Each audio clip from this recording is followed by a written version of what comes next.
Oi, gente, tudo bem com vocês? Espero que esteja todo mundo bem. Espero que esteja todo mundo em casa, cuidando da saúde, cuidando da família. Hoje eu tô aqui para falar um pouquinho com vocês sobre o governo Vargas, sobre a era Vargas. A gente vai começar um novo assunto, um novo capítulo. Na semana passada, a gente falou um pouquinho sobre o movimento tenentista, a crise do café e sobre a Revolução de 30. A gente falou um pouco sobre como que vai chegar ao fim aquele período chamado de República Oligárquica, né? Ou Primeira República, que a gente está estudando lá desde o início do ano. Então, hoje a gente vai falar um pouquinho sobre o início da Era Vargas. O que acontece depois desse movimento, a Revolução de 30, um golpe chamado de Revolução, que vai romper com o domínio da oligarquia cafeira após esses 36 longos anos de domínio aí da República Oligárquica. Então a gente estudou muito bem quais eram os mecanismos pelos quais isso acontecia e agora a gente vai começar a falar sobre a Era Vargas, que é um período que vai da Revolução de 30, 1930, até 1945. Não por acaso o ano que termina a Segunda Guerra Mundial. A gente vai falar mais sobre isso detalhadamente. Então, o Vargas foi um político, uma figura pública muito importante brasileira. Até hoje ele é muito lembrado e discutido porque ele criou coisas que estão presentes hoje na nossa realidade. Ele era conhecido como o pai dos pobres, a mãe dos ricos, né? Tinha um ditado da época que falava, né? A gente vai entender por quê. E ao mesmo tempo é muito importante a gente saber que esse governo foi muito importante, principalmente por mudanças na área do trabalho, do jeito das pessoas trabalharem no Brasil. Lembrando que a gente está vindo daquela realidade pós-fim da escravidão, né? A gente tem o final da escravidão em 1888 e aí cerca de 40 anos depois, a gente tem as coisas mudando. A gente vai ter o surgimento de uma legislação trabalhista, né? Leis para o nosso trabalho, para os nossos trabalhadores poderem realizar as suas atividades, coisa que antes não tinha. Então a gente vai ver essas diferenças, essas mudanças, começando a falar sobre o governo provisório. Logo depois da tal Revolução de 30, começa esse primeiro momento do governo. Os militares, eles vão entregar o poder ao Vargas, que é também da elite, só que ele não é da elite nem de São Paulo, nem de Minas Gerais, não é lá do café com leite, ele é do Rio Grande do Sul. E essa nova aliança entre Rio Grande do Sul, Minas Gerais, Paraíba, é que agora vai estar governando o Brasil, no lugar lá do domínio da elite cafeeira de São Paulo. Então, nesse primeiro momento, a gente tem o presidente, o nosso Getúlio Vargas, tentando reunir, assegurar o apoio de diversos setores da sociedade, diversos setores e classes da sociedade. Por exemplo, visando, claro, a sua preservação no poder, o Vargas vai incorporar o movimento tenentista. Ele vai manter, claro, somente aqueles apoiadores do governo. Os tenentes, os membros do movimento que eram... que reivindicavam mudanças mais profundas na política, como, por exemplo, Luiz Carlos Prestes, lá da coluna Prestes, eles vão ser excluídos e, inclusive, caçados, perseguidos politicamente. Então, o movimento tenentista vai ser muito usado, por exemplo, como base de governo. Os tenentes vão ajudar o Vargas a comandar esse novo governo que está surgindo no Brasil. Além dos tenentes e sargentos desse movimento aí do exército, a gente tem a tentativa de conquista dos setores urbanos. Então, Vargas busca apoio da elite empresarial, das pessoas que estão montando as primeiras indústrias no Brasil. Ele prevê e está tentando modernizar o Brasil, vendo essa realidade de desvalorização cada vez maior do café, que a gente falou lá nas aulas passadas. Então, Mesmo o convênio de Taubaté atuando, mesmo com as políticas do governo de compra e queima do café, a gente tem a desvalorização, a queda do preço desse produto. E o Brasil ainda dependia bastante desse comércio, da exportação do café. Então, além dos tenentistas e dos setores urbanos, o Vargas vai buscar também o apoio da classe média e da classe popular, das classes ali dos trabalhadores, né? Então, essa população está exigindo, já faz um bom tempo, uma maior participação popular e a melhoria nas suas condições de vida. Lembra lá que a gente falou sobre aquelas revoltas no Rio de Janeiro no começo do século XX, né? Revolta da vacina, revolta da chibata, a revolta de Canudos, Contestado, todos esses movimentos, eles representavam essa vontade do povo de participar mais ativamente da política. E claro que lá nas oligarquias, quem comandava era a elite cafeeira. E não havia espaço para essas pessoas. E a urbanização está crescendo no Brasil. Lembra lá que as cidades estão crescendo, estão se modernizando, o perfil do trabalhador está mudando. Agora a gente não tem mais trabalho escravo, agora os trabalhadores não estão mais no campo, os trabalhadores estão indo para as cidades estão crescendo. Então, como que o Getúlio vai fazer para conseguir reunir todos esses interesses diferentes num só governo? Essa é a missão aí do governo provisório. Então, lembrando que o Getúlio, fazendo parte da oligarquia, né, da elite do seu estado, ele também era parte de uma parte privilegiada do Brasil, dos brasileiros. Ele não deixa de amparar os cafeicultores no primeiro momento. Ele sabia que o Brasil dependia deles. Então ele vai manter a política de compra e queima do café, queimando 80 milhões de sacos de café. Após a crise de 29, o Brasil ainda tem sua economia baseada na agroexportação.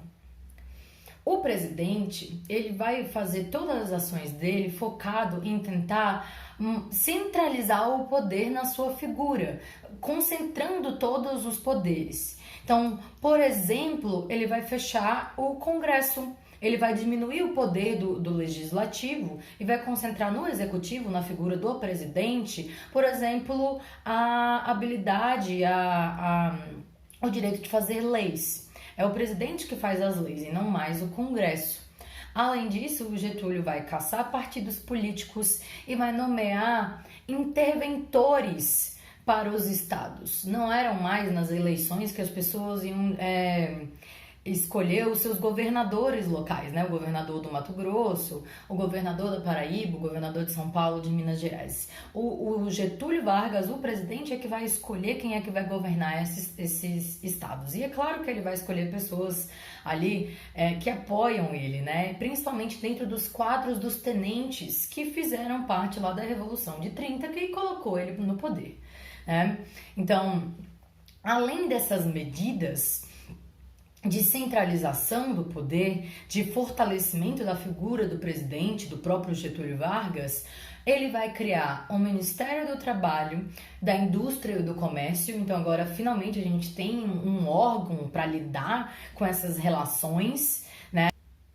Negociar e controlar os trabalhadores, garantir a produção, garantir a continuidade da produção. A produção não podia parar, né? A elite não podia parar de receber lá o seu dinheiro, e para isso era necessário introduzir leis para o trabalho.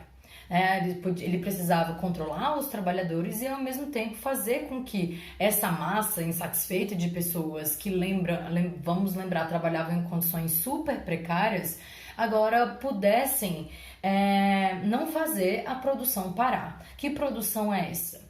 A produção tanto agrária, do café principalmente, mas também das novas indústrias que estavam surgindo. Então, o Getúlio, para conseguir fazer isso tudo acontecer, ele vai, por exemplo, criar a lei de sindicalização. Ele vai controlar as reuniões dos trabalhadores. Então, Essas reuniões eram realizadas para tentar representar os trabalhadores frente aos patrões. Em um Brasil sem direitos trabalhistas, sem regras para o trabalho, em que as pessoas trabalhavam várias horas, as pessoas chegavam a trabalhar cerca de 16 horas por dia, não havia regra para trabalho infantil, os salários eram definidos pelos patrões, não havia salário mínimo, não havia férias remuneradas, e todos esses direitos agora estão em pautas, estão sendo discutidos. Agora, isso não vai ser feito de qualquer jeito. O líder, né, o presidente, vai tentar garantir essas leis que falem sobre o mínimo de condições para o trabalho, mas ao mesmo tempo ele vai fazer isso de uma forma controlada, em que não é qualquer reivindicação que vai ser acatada lá pelo presidente. Então, o governo ele vai nomear líderes para os sindicatos. E se esses sindicatos, essas uniões de trabalhadores, né, que tentam lutar pelos seus direitos, se eles não seguem as regras do Ministério do Trabalho, eles podem, por exemplo, se tornar ilegais. O governo tem esse poder de transformar os sindicatos em reuniões de trabalhadores ilegais. E isso faz com que ele consiga controlar a liberdade de organização. A liberdade de organização, galera, é um direito previsto na nossa Constituição. Hoje em dia, inclusive, a gente tem essa liberdade garantida, tá bom? Então, os trabalhadores, eles têm que seguir regras, inclusive as regras que os patrões estipulam, mas os patrões, as pessoas que contratam, as pessoas que estão lá tirando para si o máximo do lucro daquela produção, elas também têm leis para seguir. E isso foi conquista desses sindicatos, desses movimentos de trabalhadores que lutaram para que houvessem regras mínimas para o trabalho.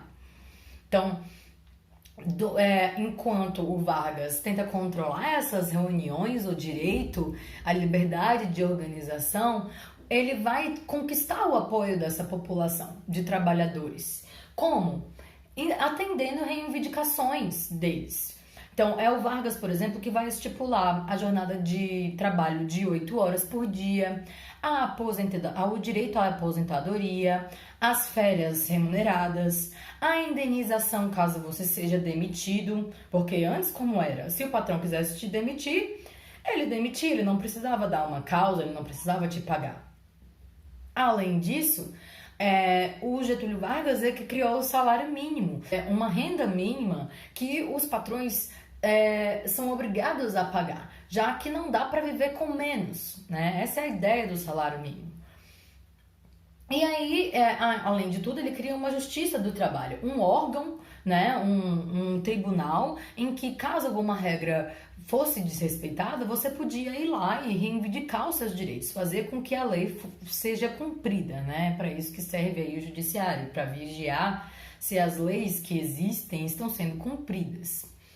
Então, o Getúlio, ele vai conseguir reunir esses vários interesses e esse governo dele ele vai ficar conhecido como um governo populista e paternalista. Vamos entender o que são essas duas coisas. A ideia aí é que o Getúlio Vargas ele vai atender às reivindicações mínimas da classe popular, da classe trabalhadora. Mas ele não vai mudar o jogo, não vai mudar quem ganha, quem manda, quem lucra mais. Então, o Brasil continua um país muito desigual. O Brasil continua um país onde há uma classe, uma elite que comanda, que toma as decisões políticas e as decisões econômicas, mas agora a gente tem direitos mínimos para a população mais pobre. E isso faz com que essa população apoie com fervor mesmo. As pessoas amavam o Getúlio por ter sido ele que deu para essas pessoas esses primeiros direitos aí, que antes não existiam. Lembrando, né, gente, que a gente tem uma herança muito grande de escravidão, de trabalho escravo no nosso país. Então agora, para mudar essa realidade, para começar a querer mudar essa realidade, o mínimo que a gente precisava eram leis para o trabalho. E assim, o Getúlio vai dar esses direitos sem mudar a estrutura de poder que continua a privilegiar os mais ricos e fazendo com que os pobres paguem a conta. Então, o líder populista, o governo populista, ele é baseado numa figura carismática. O Vargas, ele vai fazer várias propagandas falando aí, né? Foi por isso que ele ficou conhecido como o pai dos pobres. As pessoas realmente tiveram uma espécie de adoração pelo governo dele, pela figura pessoal dele mesmo, não só pelas coisas que ele fez, mas pela figura dele, né? Ele era muito querido por essas pessoas. E é importante lembrar, gente, que o populismo ele foi um fenômeno que aconteceu não só no Brasil, não foi o Getúlio Vargas que criou isso. Vários líderes da América Latina nesse período usavam dessa estratégia para se manter, fortalecer o seu poder, manter o controle na mão das mesmas pessoas que controlavam lá os estados há tanto tempo, e a economia. Então, o Getúlio vai ser essa pessoa, que vai interferir aqui no Brasil na economia, nas leis, reprimindo direitos, inclusive, da população, como aquele direito lá de organização que a gente falou, com a desculpa de estar protegendo a população. E é aí que está o paternalismo, paternalismo vem exatamente dessa figura paterna, que cuida das pessoas, que não deixa ninguém desamparado, que vai dar esses direitos para a população. E assim o Getúlio centraliza nele mesmo todas essas classes e essas distintas organizações e interesses, beleza? Hoje é um pouquinho sobre isso que a gente vai falar. O nosso próximo vídeo, que está lá no plano de estudo de vocês, fala um pouquinho sobre a Revolução de 1932. A gente vai ver um pouco sobre como que a elite cafeeira, essa elite que tinha aí perdido o poder, não vai ficar nada feliz e vai tentar se organizar para voltar ao poder, tá? A gente vai ver quais são os desenrolares dessa história aí nos próximos capítulos, beleza? Espero que vocês tenham gostado e até já!